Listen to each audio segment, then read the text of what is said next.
안녕하세요. 덴탈인사이드 박인상입니다. 오늘은 저번에 말씀드렸던 그 프레다우 브릿지 스크류 리테인 브릿지 케이스, 풀아치 케이스 하는 방법을 이제 알려드릴 건데요. 오늘은 그 첫 번째 시간 오다짱 만드는 것부터 좀 보여드릴게요.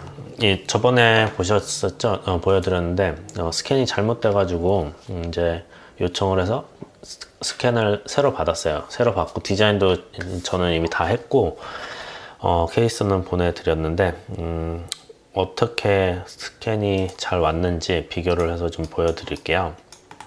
전에 거 기억나시는지 모르겠는데 여기 전에 제가 받았던 거예요. 모델 검도 다 뜨고 지저분하고 스프레이를 너무 많이 뿌린 건지 흔들린 건지 모르겠지만 아크릴이 완전히 망가진 상태로 왔던 전의 스캔입니다. 그리고 제가 몇 가지 조언을 드려가지고 수정을 해주신 거예요. 다 커버하셨고 스캔도 거의 흔들린 게 없죠. 보시면은 거의 흔들린 게 없어요. 스캔이 굉장히 잘 됐어요. 검 라인도 굉장히 깔끔하고 전에 있었던 이쪽 홀도 없기 때문에 제가 검 라인을 이제 깔끔하게 만들 수가 있어요. 그래서 이렇게 해주시면은 이제 정말 일할 수 있는 환경이 된 거예요. 그래서 이렇게 스캔을 하시는 거를 굳이 뭐 이 케이스뿐만이 아니라 일반 케이스들 하실 때도 이 스캔 하시는 거 굉장히 중요해요. 저는 굉장히 중요하다고 생각을 하고 그 스캔이 잘못돼서 에러 나는 경우가 3쉐입은 굉장히 많아요. 그래서 그런 거 신경을 많이 써주시면 좋을 것 같고요. 이건 뭐 전에도 한번 얘기했던 것이기 때문에 그만하고 이제 다음으로 넘어갈게요. 우선 오다짱을 만드는 방법을 보여드릴 건데 오다짱을 이미 만들어 놨어요. 2015 버전인가 15 버전일 거예요. 15 버전에서는 요 프레다우 하시던 분들이 처음에 잘 못했던 이유가 15 버전 이전에는 16 버전 이전이죠. 16 버전 이전에는 이 매테리얼 선택하고 브릿지 만들고 검까지 만들어서 스캔을 누르면 스캔이 안 돼요.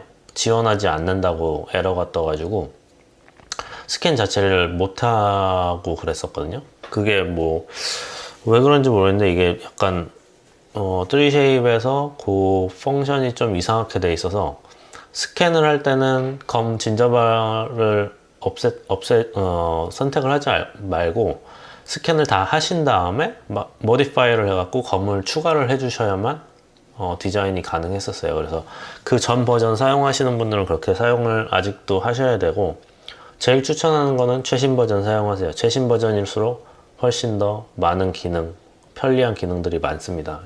뭐 2014 아직도 제 주위에 2012 버전, 14 버전 사용하시는 분들 계신데 뭐 필요해서 어쩔 수 없이 그걸 사용하시는 분들이 있어요. 근데 그거 아니고 그냥 업그레이드 할 줄 모르셔서 사용하시는 분들도 있는데 최신 버전을 사용하시면 훨씬 더 좋은 기능들이 많이 있으니까 한 번쯤 사용해 보시기를 추천을 드리고요.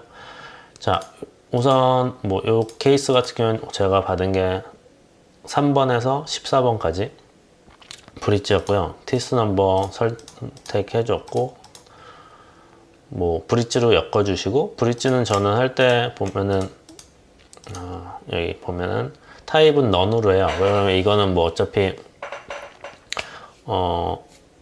밑에 진저바를 만들어 줄 거고 치아끼리 터치를 해서 저는 그냥 옆에 커넥터 없이 디자인하는 걸 선호를 하기 때문에 저는 풀 질코니아 그러니까 풀 컨츄어를 만들 때는 웬만해서는 이 타입을 넌으로 해갖고 사용을 해요.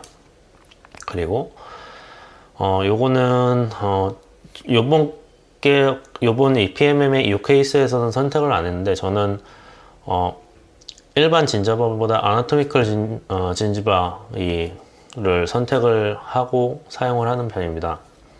왜 그러냐면은 이게 에러를 조금 손이 조금 더 할 수도 있는데 어떻게 보면 에러를 더 많이 만들 수도 있긴 하지만 저는 사용을 하다 보니까 요 아나토미로 해놔야지 PMMA PMMA를 만들고 나중에 뭐 그 질코니아로 할 때 이제 한 예전 같은 경우에 10케이스 정도 보내면은 거의 어저스트 없이 그냥 다시 질코니아로 가는 경우가 한 7케이스 정도 돼요. 6, 7케이스는 되는 것 같아요.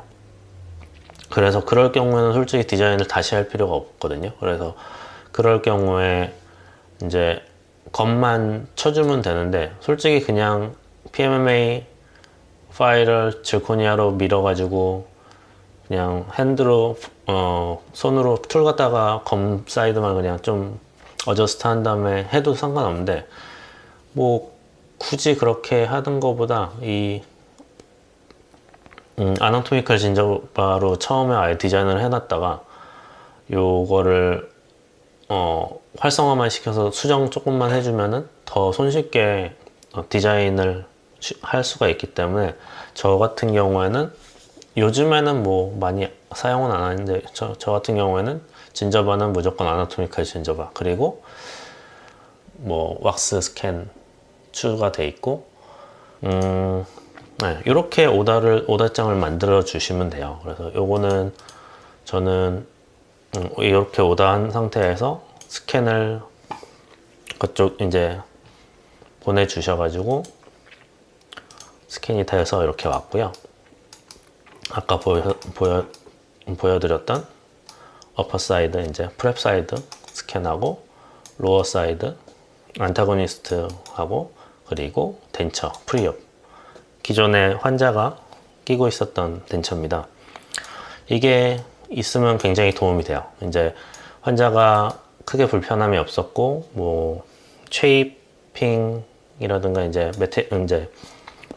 몇 가지 요구사항만 이제 수정을 해주면 간단하게 기존의 쉐입을 유지하면서 갈 수가 있기 때문에, 이게 덴처가 있는 케이스와 없는 케이스는 정말 완전히 다른 케이스라고 생각을 하거든요. 그래서 요렇게 기본적으로 파일이 이렇게 3개가 있어야만 디자인 준비가 완료가 된 겁니다. 가끔 뭐 덴처가 없이 그냥 바이블락만 와서 오는 경우도 있어요.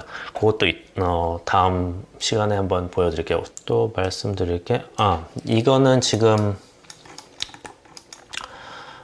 타이타늄 실린더를 사용을 한 거예요. 타이타늄 실린더를 사용한 거고, 저는 솔직히 타이타늄 실린더를 사용하는 것보다 타이타늄 어브먼, 그러니까 타이베이스죠, 그거 사용하는 걸 조금 더 선호를 해요. 근데 이 둘 다 장단점이 있는데, 타이타늄 실린더 같은 경우에는 좀 단단하죠. 단단하고 길이가 좀 긴 편이에요.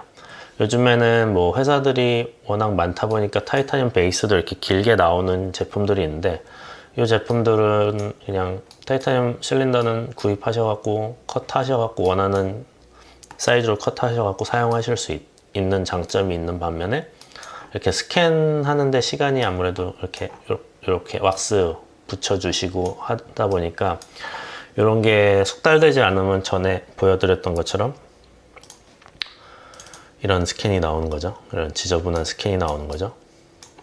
그래서 저는 솔직히 뭐 둘 다 뭐 상관은 없는데, 이런 거를 좀 방지할 수 있는 것들이 스캔 바디를 사용한 제품, 그 스캔하는 방식이에요. 그런 거 같은 경우에는 스캔하는 게 조금 더 간편하고 깔끔하게 나오다 보니까, 그리고 스크류홀 같은 경우에도 스캔 바디를 사용하시면은 자동으로 디렉션을 완벽하게 잡아서 밀링을 해주기 때문에, 그 셋업을 해주기 때문에 디자인 할 때 조금 더 간단하게 손쉽게 디자인할 수 있다는 장점이 있는 것 같습니다. 그리고 제가 혹시 갖고 있나 한번 보여드릴게요. 자, 요거 같은 경우에는 요게 예전에 저 했던 케이스인데, 스캔 바디로 스캔했던 것 같아요. 네, 그러네요. 스캔 바디 스캔한 거죠. 요거는 정말 간단하게 또 똑같은 케이스인데 얘는 뭐 홀 자체가 생길 수가 없죠. 지금 아까 보여드렸던 거 보면은 얘 같은 경우에는 T다이가 생성이 되기 때문에 홀이 이렇게 생기잖아요. 근데 이 스캔 바디를 사용하면은 이 베이스를 그냥 스캔을 하기 때문에, 그리고 여기에 자동으로 위치를 포지셔닝을 하기 때문에 이런 스캔에서 생길 수 있는 에러를 조금은 줄일 수가 있어요. 그래서 하지만 타이타늄 베이스 자체가 높이라든가 이런 것들이 제한이 있다 보니까 어쩔 때 이렇게 룸이 없는 케이스들이 있거든요. 중간에 로어랑 이 케이스는 어떨지 모르겠는데 이런 거 같은 경우는 상관없는데, 이게 룸이 없어갖고 뭔가 조금 어저스트를 하고 해야 되는 케이스가 있는데, 이 실린더를 사용하면은 솔직히 그냥 케이스를 받아가지고 필요한 부분만, 필요 없는 부분 그냥 쳐내고 디자인을 하시면 간단한데, 이 타이베이스를 사용하면 그게 안 돼요. 그래서 그런 둘 다 장단점이 있는 것 같아요. 그거는 이제 혹시라도 이런 케이스를 하시다 보면은 둘 다 사용할 줄 아셔야 돼요. 둘 다 장단점을 알고 사용하셔야 되는 거기 때문에 그냥 알고 계셨으면 좋겠어서 제가 말씀을 드립니다. 또 프라치에 대해서 기본 알려드릴 게 또 뭐가 있을까요? 뭐 이 정도인 것 같아요. 이 정도 기본적으로 되게 쓸데없는 얘기를 많이 했는데, 이런 것들이 경험을 해보실 일이 별로 없잖아요. 솔직히 말해서 이런 프렛다우 브릿지를 어떤 데는 뭐 두세 달에 하나 하시는 데도 있고, 아예 뭐 몇 년 동안 일을 하셔도 하실 일이 없는 분들도 계시고 하기 때문에